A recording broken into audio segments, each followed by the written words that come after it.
Riya, Riya please তুমি ভুল বুঝো না। আরে বাবা, মল্লিকা একটু ওরকমই সন্দেহবাদী। তুমি তো জানো, তুমি তো দেখো অফিসে থাকার সময় আমাকে 14 বার ফোন করবে, কি করছো, কি খেয়েছো, কখন ফিরবে, একটু গল্প করার সময় নেই। মানে মানে তুমি ভাবো, মানে আমি অফিসে থেকে অফিসের কাজটা করব নাকি প্রেম করব? আর একবার একবার যদি আমাকে ফোনে বিজি পায়, ব্যাস, তাহলে আর দেখতে হবে না। এই এই তো গতকাল রাতে তুমি যখন কল করেছিলে, ব্যাস আমাকে বিজি পেয়েছে। তারপর আমাকে যে ঝাড়টা দিল না, মানে তুমি জাস্ট ভাবতে পারবে না রিয়া। হ্যাঁ হ্যাঁ জানি তো, তোমাকে কল করেছে আমি জানি। আরে কি মুশকিল, না না, আরে আমি তো বলিনি তোমাকে কল করতে। তুমি তো একটু বোঝার চেষ্টা করো প্লিজ।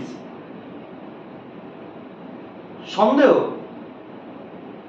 হ্যাঁ, তোমাকে আর আমাকে নিয়ে তো, হ্যাঁ আমি জানি। আমি মানে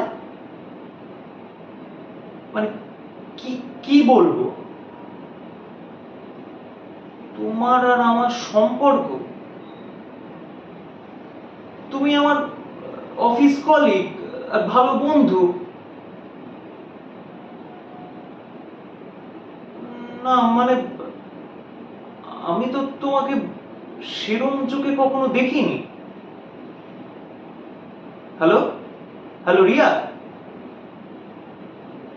যাক, কেটে দিল।